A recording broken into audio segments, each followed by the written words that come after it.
Social media पर channel Mahalakshmi की ओर से आप सभी को सादा जय हिंद। आज ये चित्र देखने से आपको शुरुआत कर रहे हैं एक बार फिर। क्या हो रहा है जैन संतों के साथ। शुक्रवार को बताया था ना आपको, एक आचार्य के ऊपर कंटेनर से कुचलने की कोशिश, फिर कार से, और आज ये चित्र रविवार के आचार्य श्री आहार से आ रहे और उनसे अपशब्द, गाली गलौज, अभद्र व्यवहार। क्या हम समझ पाएंगे, क्या हम जान पाएंगे दिशा और दशा किधर जा रही है? अल्पसंख्यक को क्यों आज एक प्रकार से कुचला जा रहा है? देख रहे हैं आचार्य श्री तन्मय सागर जी सम्मेर शिखर जी से गोमटेश जा रहे हैं, और ये घटना है रविवार की, जब दोपहर को आग की क्रिया हुई। लखनऊ सिवनी जिले में पड़ता है, और वैसे आज मन चला है कि सिवनी पहुंच गए हैं। और फिर जैसे ही आचार्य श्री पहुंच गए सुपाषणा जिनालय के अंदर, लखनऊ के अंदर वहाँ 2 जिनालय हैं और लगभग 150-200 की जैनों की पॉपुलेशन है। तब खुशफुस से पता चला आचार्य श्री के इस तरह से, कोई 2 जन के साथ चल रहे थे, और तब बात बढ़ते बढ़ते उसने कैसे शब्द किए गए थे आचार्य श्री के प्रति। डंडा लेके बाहर आ गया था, और फिर गाली गलौज हो गई थी बात, और जैन समाज को उसने इतने गंदे गए, रिपोर्ट पर लिखा है, वो बता देंगे आपको। पर हाँ, इसके बाद देख रहे हैं सब सड़क पर उतरते गए, कहीं से 10, कहीं से 5 निकल के सड़क को इकट्ठा शुरू, उसकी दुकान को घेर लिया। बस बात बिगड़ते बिगड़ते बच गई, क्योंकि पूरे जगह बंद हो गई। थाने पहुंचे, घेराव की और बात करी, उचित कार्यवाही नहीं होगी तो यह विरोध प्रदर्शन चलता रहेगा। देख रहे दृश्य वहां के आप, जब ये जोरों से विरोध चल रहा था। जब भी कोई बात होती है, गड़ो, लड़ो, और सचमुच ध्यान रखिएगा, संकल्प हिंसा का त्याग है। विरोधी हिंसा कोई हमारे ऊपर अपराध करता है, कोई गलत करता है तो, और चल अचल तीर्थ की सुरक्षा की जिम्मेदारी खड़ग लेके ही चलती है। ये हमें 80 मसीह प्रथम तीर्थंकर ने बताया है। यह है प्रेम जैन जी, इनसे ही हमारी बात हुई और उन्होंने पूरी जानकारी घटनाक्रम की दे दी कि रविवार को ऐसा हुआ था। 11:30-12 बजे गए थे, 12 वापस आ रहे थे। जब आचार्य जब उस मेडिकल की दुकान पर, श्रीवास्तव की दुकान पर पहुंच गए, तो उसने वहां पर गलत बातें की थी। अपने मुख से किया, रिपोर्ट पढ़ा देंगे आपको, रिपोर्ट सुन लेंगे आप, मन चल जाएगा आपको। पर इसके बाद एक और वहीं पर थाने में बात हुई, जरा उनकी भी सुन लेते हैं। जी, आपका नाम क्या है, आपकी समस्या क्या है, बताइएगा थोड़ा। मेरा नाम पंकज जैन है भैया। आज यह घटना है, सुबह करीब 11:30 पर हमारे जैन साधु परम पूज्य 108 तन्मय सागर मुनिराज आहारचर्या से वापस लौट रहे थे, तो यह आरोपी जिसका नाम मनीष श्रीवास्तव राय है, मुन्ना होम्यो हॉल के संचालक, इनके द्वारा अभद्र भाषा का प्रयोग, गाली गलौज करके और हाथ में डंडा लेकर महाराज जी को अपशब्द कहा गया। जब बात इतनी बढ़ गई तो आखिर पुलिस को कार्रवाई करनी पड़ी। प्राथमिकी दर्ज हुई और हमारे सामने प्राथमिकी है, उसमें साफ लिखा गया था, कपड़े की दुकान वाला ने शिकायत करी कि आज हमारे सुबह मुनिश्री तन्मय सागर जी महाराज का प्रवास लखनऊ में हुआ था। महाराज जी दिनांक 10 मई को दोपहर करीब 12 बजे राजकुमार जैन के गढ़ से आचार्य कर वापस दिगंबर जैन सुपाषणा जिनालय जा रहे थे। साथ में वह स्वयं थे, नमन जैन थे, सुनील जैन थे। रास्ते में मुन्ना मेडिकल के जब पैसे पहुंचे तो मुन्ना मेडिकल के संचालक मनीष श्रीवास्तव ने हाथ में लकड़ी लेकर दुकान के बाहर निकल आया। मनुष्य को देखकर आ गए नंगे पुंगे कहकर अभद्र इस तरह गलत शब्द कही गए, और उत्तेजित होकर जैन समाज को उसने नपुंसक समाज तक कह दिया। पूरे समाज के प्रति ऐसी शब्द, आचार्य श्री ऐसे शब्द सुनकर कोई भी इस बारे में क्यों कार्यवाही नहीं करेगा? अभद्र भाषा का प्रयोग लगातार करता रहा, जिससे हमारी धार्मिक भावनाओं को अत्यधिक ठेस लगी, और यह शिकायत पुलिस में थाने में दर्ज हो गई। जब समझौते के चक्कर में पुलिस की एक नहीं चली तो आखिरकार गिरफ्तारी करनी पड़ी, और मनीष श्रीवास्तव को वहां से गिरफ्तार करते हुए चित्र आपको दिखा रहे हैं। लेकर गाड़ी में रखा, तब जाके लोग शांत हुए, समाज शांत हुआ, बाजार शांत हुआ। कभी भी किसी हमारे छल या चोट होती है तो जरूर एक होकर इकट्ठे हो जाइए। मत संत देखिए, मत विभेद देखिए, न पंथ देखिए, जैन होकर अन्य मिलकर विरोध करना जरूर कीजिए। बहुत दर्दनाक था वाकया आगरा से। मदर्स डे, हाँ रविवार को मदर्स डे जो था, माँ दीपिका थी, हर्ष 4 साल पहले शादी हुई थी, माँ दिल्ली चली गई थी, तो आज मुख से कहने के बजाय उसने फेसबुक दिखा मदर्स डे पे एक भावुक पोस्ट डाली थी। माँ ने दिल्ली में देखी थी और कह रही थी शायद मैं पहुंच जाऊंगी तब उसे देख पाऊंगी। 4 साल पहले शादी हुई, 2 साल की एक बिटिया और बहन। रविवार को जैसे ही जब मैं दुकान से आ रहा था तो शराब के ठीक बात आगरागी कर रहे हैं। आपके पास कचहरी घाट पतल गली थाना छत्ता की बात है। जब आ रहा था तो वहीं पर उससे एक से विवाद हो गया, गाली गलौज मारपीट सब कुछ हुआ, वापस शांति से आ गया। लेकिन उसके बाद फोन खना गन खन गन बजने लगे और बात बढ़ सी गई थी। दुकान पर काम करने में जो आया, रात को वह अलग बात हो गई थी।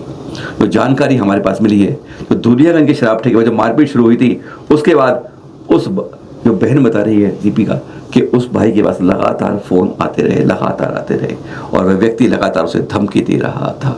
कारण यही था, 2 साल की बेटी नंदनी सक पका चुके थे। आखिर ये कौन है? रात को जैसे ही घर से निकला, जैसे वह उसका भाई कुछ लोगों लेके धड़ाधड़ लात उसे मारपीट शुरू कर दी। जमीन पर पटक पटक कर मारा, इतना मारा कि उसकी सांस उखड़ गई। माँ का कलेजा निकल आया। जब वह आई तो वह अपने बेटे को, जो सुबह फेसबुक पर मदर्स डे के बारे में वजह था, तो देखा तो वह लाश थी, सिर्फ एक लाश सामने पड़ी थी, उसके अंदर सांस नहीं थी। 4 साल पहले शादी, 2 साल की नवजात बेटी, बहन और माँ, यह हर्ष परिवार चलाता था दुकान से। मारपीट कर कर यह इलाज निकला है। अल्पसंख्यकों में अदल के साथ आज यह जुल्म हो रहा है। विवाद के नाम पर मौत के घाट पहुंचा दिया जाता है और हम सब देखते रह जाते हैं, कोई साथ में नहीं कुछ कर पाता है। पुलिस ने कार्रवाई की, जांच कर ली है, गिरफ्तार कर लिया है और कह रही है इसकी जांच के अनुसार उचित कार्रवाई की जाएगी। बरसों से चल रही भोजशाला की सुनवाई, कल धार की भोजशाला, मानतुंग आचार्य की भोजशाला, जहां गुरुकुल और मंदिर साथ था, वह भोजशाला की कल ऑर्डर रिजर्व रख के सुनवाई पूरी कर ली गई। ये दिखा रहे हैं कल की ऑर्डर की कॉपी के पास। सरेख चंद जी जिन्होंने केस किया वाला राज पर जिसका सुनवाई कर रहे हैं, उनके बारे में जब से उनसे बात की तो उन्होंने बताया कि हमने कल रिटर्न सारे डॉक्यूमेंट्स प्रस्तुत कर दिए और जानकारी में दी। आपको भी बताते हैं कि इसके अंदर भोजशाला में उन्होंने कहा कि जैसे जैन गुरुकुल और जैन मंदिर के रूप में थी, वहां से निकली यक्षिणी अंबिका के शिलालेख सहित मूर्ति ब्रिटिश म्यूजियम में सुरक्षित है, उसके कागजात जमा करवा दिए गए। सरस्वती के 5 जैन तीर्थों की उत्कीर्ण मूर्तियों के साथ भी जो ब्रिटिश म्यूजियम में है, वह भी उसके कागज जमा करा दिए प्रमाण के साथ कि लंदन के म्यूजियम में ही है। इसके साथ ही उन्होंने तीर्थंकरों की जो मूर्तियां होती है, स्टैंडिंग मूर्तियां, ध्यान मुद्रा, 7 फंग के साथ जो मूर्तियां हैं, उनके भी कैनोपी के साथ कई जैन ईश्वरी मूर्ति जो खंडित में मिली है, उन सब के प्रमाण वहां जमा किया है कि यह जैन गुरुकुल और जैन मंदिर जैसे होते हैं, उसके भी प्रमाण वहां प्रस्तुत किए गए हैं। साथ ही उन्होंने कई इस तरह वह दिखाए कि जिन पर जैन तीर्थंकर यक्षिणी लिखा होता, वह भी जैन तीर्थंकर या जैन यक्षिणी की प्रतिमाएं होती है। भोजशाला की शिल्पकला के माउंट आबू के जो विश्व प्रसिद्ध जैन मंदिर है, उसके दिलवाड़ा से मिलती है सारी वास्तुकला, उसके प्रमाण भी मिलते हुए 7 साक्ष्य प्रस्तुत किए गए। साथ में 50 ऐसे प्राचीन मंदिर फोटो लगाए जिन पर भोजशाला की तरह कीर्ति मुख बने हैं और साथ में 24 जैन ईश्वरी फोटो भी लगाए गए और उज्जैन म्यूजियम में परमार काली जैन मूर्तियों की धार से निकली थी, उन पुस्तकों की संलग्न कर दी गई। यानी अब सारे प्रमाण लिखित रूप में हम देख रहे हैं, लिस्ट पूरी है सबके द्वारा। और इसमें जैनों के लिए, जैनों के खिलाफ 2 वकील भी इसमें नाम पढ़ रहे होंगे। खैर चलता है सब और अभी है ऑर्डर के लिए रिजर्व कर लिया गया है। अब देखते हैं किस दिन ऑर्डर आता है। एक प्रकार से मुस्लिम, हिंदू या जैन, किसकी है भोजशाला पता चलेगा।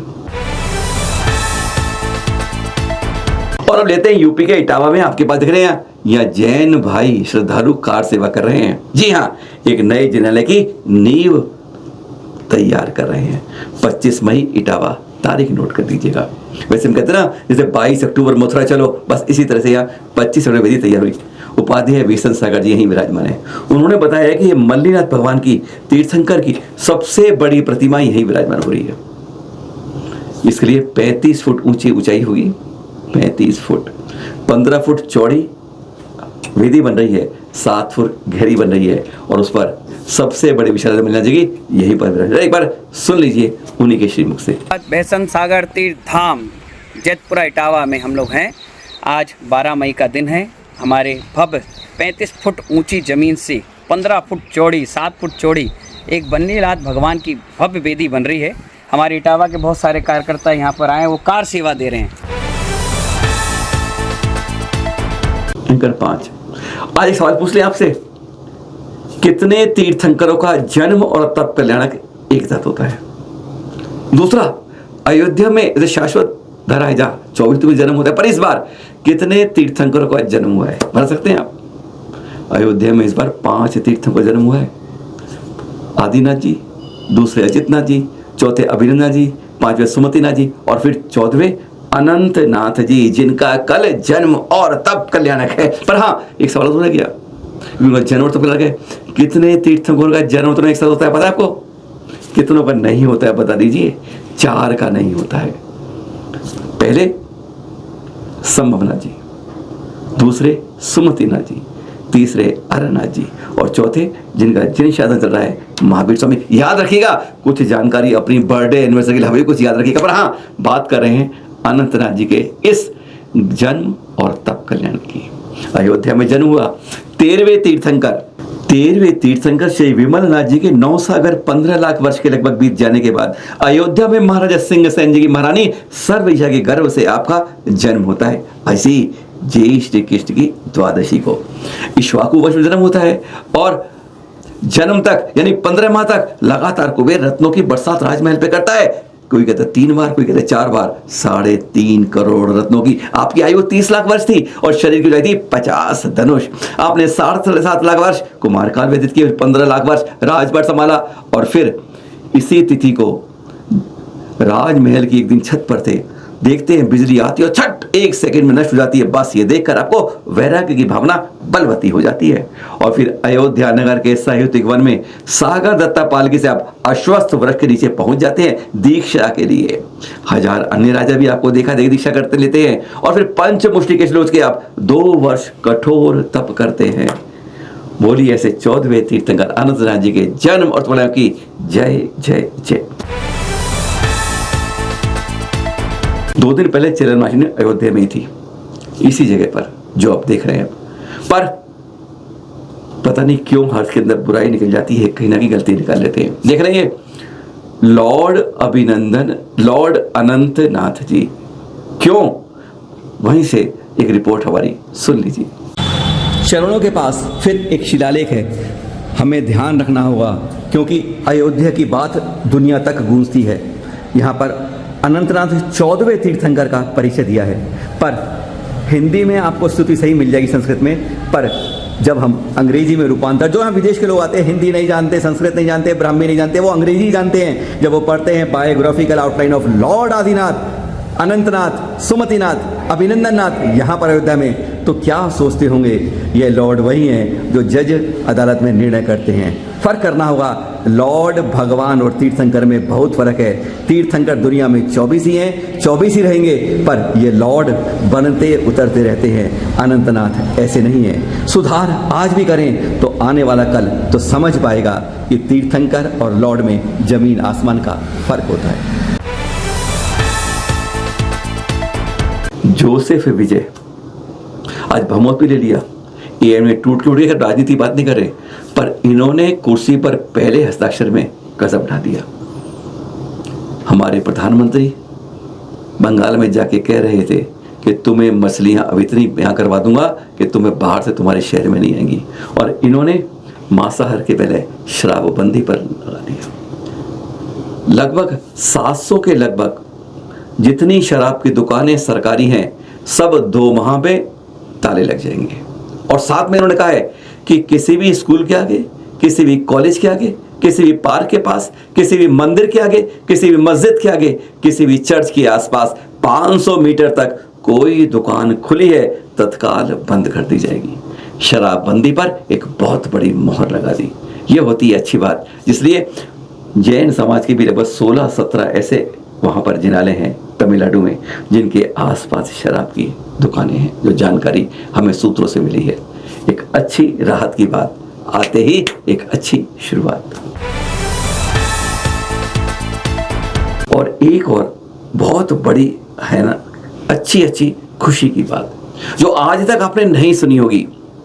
सोमवार की बात है, पाथर्डी के अंदर मुस्लिम समुदाय यानी जो कसाई समुदाय के रूप में कहते हैं, उन्होंने कह दिया कि इस दिन हम कोई भी काटने का, मांस बेचने का कारोबार नहीं करेंगे। कोई खास बात तो नहीं थी, नहीं, उस दिन माधुरी भंडार जी को दीक्षा दी जा रही थी और उनका इस कारण से जब एक को दीक्षा की तरफ जा रही है, हम सारी कसाई खाने अपने बंद रखेंगे। है ना अच्छी बात। बस एक साथ मिलते हैं सादर जय जिनेंद्र के साथ।